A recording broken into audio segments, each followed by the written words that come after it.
There are fewer and fewer station wagons in Canada. In 2025, I count 5. There's this, the 2025 Volvo V60 Cross Country. Volvo has the V90, that's 2. Audi has the A6 and the RS6, and that's 4. And BMW has their M5 Touring, so 5 in total.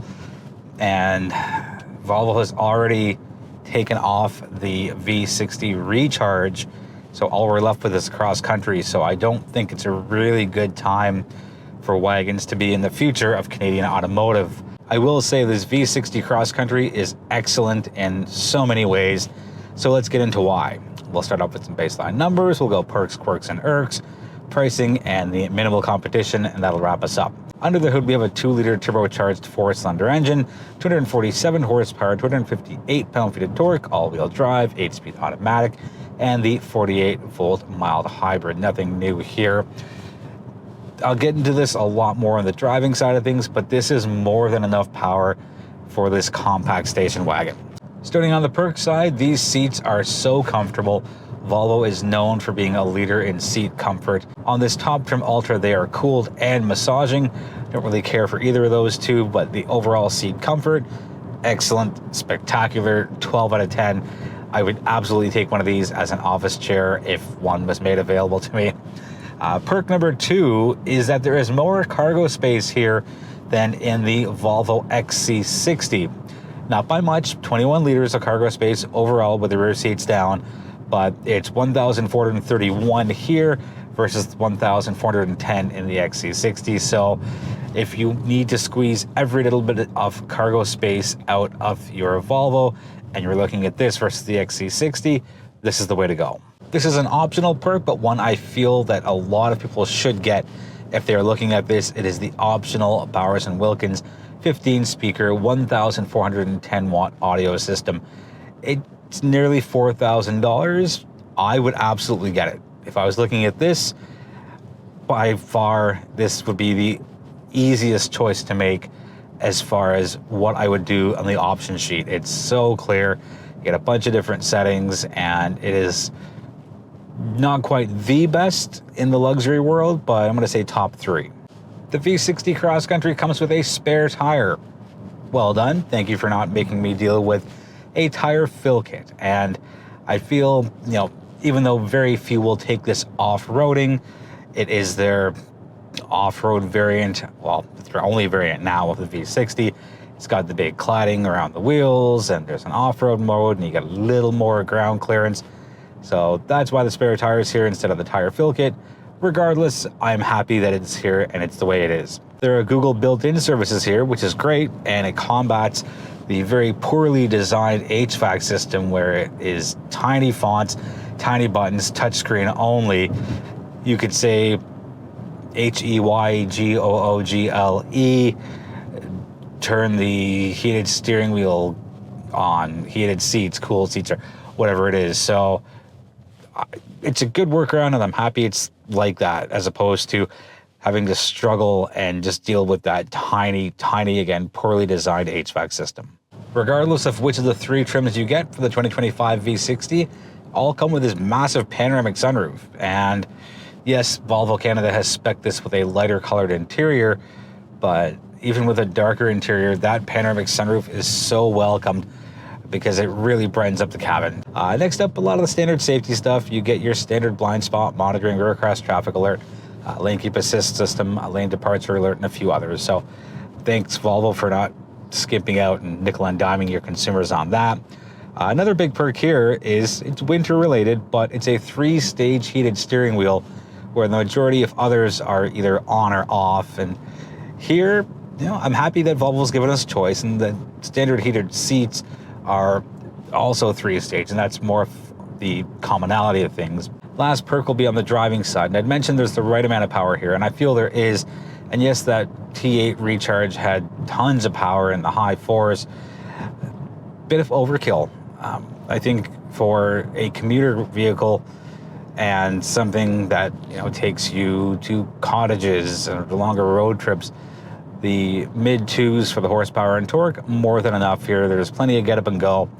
Yeah, it's a little on the noisier side, but it doesn't really matter. Like, you're not looking at a fully refined engine compared to what they had on the T8, and I'm sad that they got rid of it. I see why. Nobody was buying it. Sorry, not enough people were buying it. But again, what they have here, it's functional, it gets the job done, and hey, if you find it to be a little too noisy in the cabin like I do sometimes, just crank up that optional, massively powerful Bowers & Wilkins audio system. For a longer vehicle, the handling is superb here, and it's not much longer than the XC60, but it is still longer. Twists and turns are taken so well, there's always that flat feeling, and it might be the lower center of gravity that helps along with that. But I find the drive here is much more enjoyable compared to the XC60. Nothing's wrong with the XC60, but if you want a little bit of athleticism and a little bit of a pronounced driving feel with a little bit of excitement to it, the V60 is totally where it's at. On to the Quirks side of things. First up is there is no AM radio here. It's FM and it's Apple CarPlay, Android Auto. I was a little puzzled because, well, some people still do utilize the AM radio, and here in the Toronto area, we, well, sometimes use it for traffic through 680 News or talk radio. The hood goes up extremely high. Here's a cute little cutaway of me not being able to reach the hood. But as you can see, the workaround is you just go to the side of the car and close the hood that way. It's not a new thing, but it's still a quirky thing. It's the power folding headrests for the rear seats. I've always found it to be a peculiar thing. And if these were really tall headrests and they impeded your view as the driver, sure, I could see some added value there. But these are very short headrests in the rear of the vehicle, so I think it'll always be quirky to me. Last up is the branding for the Cross Country, and it's lightly etched at the bottom of the passenger side doors. You really got to look for it to see it, and it's also in the rear of the vehicle in the lower part of the bumper. And that stands out a little more, but I remember the older cross-country models from Volvo, and it was so predominant. Like, you knew you were driving a cross-country, and you knew you would be looking at a cross-country. It was all over the place. Onto the Irks side of things, there is no wireless charging, there is no wireless Apple CarPlay, there is no wireless Android Auto. It does have CarPlay and Android Auto capabilities, you just gotta hardwire in. I don't mind that, but for a luxury vehicle, there really should be wireless charging here, and maybe the next crop of Volvos will have it. I don't know if the V60 is going to make it to the next generation. That's for maybe at the end of the video. You cannot deactivate the auto start stop, and that is such an irk for me. I don't mind it if I'm stuck at a stoplight because it's not really all that intrusive. But if I'm stuck on the highway in traffic and it's always starting and stopping and starting and stopping, it just gets so annoying. And again, there is no manual override for it. This isn't new, but it's still a little annoying. You don't have much of any cargo space up front, no storage space. There's a tiny little space in front of the gear selector. There's a tiny little space beside the gear selector, but that's pretty much it. Sure, the center console is decently sized, but if you have a lot of stuff you're bringing in every time you drive the vehicle, whether it's keys or a purse or a wallet or your phone or whatever it is, you got to find somewhere else to put it here. Final irk is something I've already touched on briefly. I'll touch on it again. It's how the HVAC controls are at the bottom of your infotainment screen. Some people don't mind it. Some people will use that Google built-in for all of their controls. So here's an example. Hey Google, turn on the heated steering wheel to level 1. Got it. Changing the steering wheel heater to 1. Hey Google, put the passenger side heated seat onto 2. Okay, changing the seat heater for the front passenger to 2. We'll go one more. Hey Google, put the fan on 22 degrees on fan level 1. Sorry, I don't understand. All right, one more. Hey Google, put the air conditioning on. Got it. Turning on the AC. So yes, you can do it through Google built-in. It's a lot quicker if you do it by hand, but you got to dig through the screen, so it's always going to be a miss for me. Let's wrap up with pricing and competition. I've stopped the vehicle because there are a lot of numbers. So let's go through MSRPs. There are 3 trims. Here are your Canadian figures.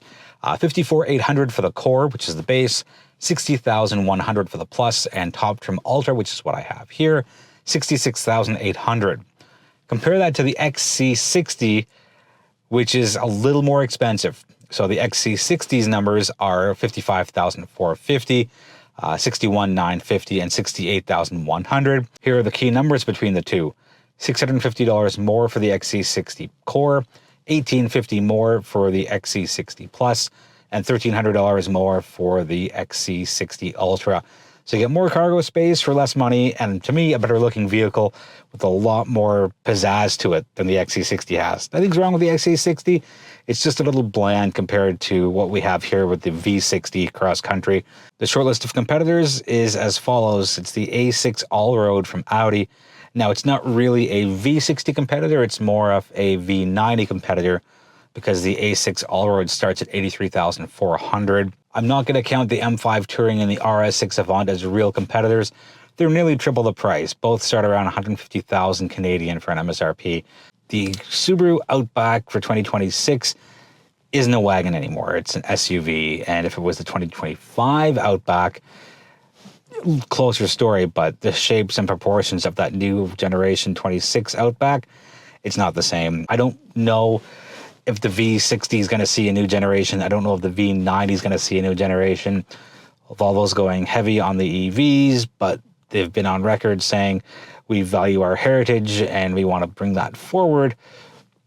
Wagons being a very prominent part of their heritage. So I don't see it. If there was one to pick between the V60 and V90, I think the V60 would make it because it's a little smaller and it's a little more on the useful side compared to a mid-size wagon. The compact wagon just is more attainable, and it still does a lot of things extremely well. That's going to wrap it up for the review. Let me know if you're a fan of wagons or if you're more of the compact crossover kind of person. If you have any questions on what you've seen, let me know in the comments. I'm always happy to engage in respectful conversation online. I invite you to join the social media community for Modern Motoring. We are on all of the major platforms. Without you, there is no Modern Motoring. So I thank you, I appreciate you, and I look forward to seeing you in the next video.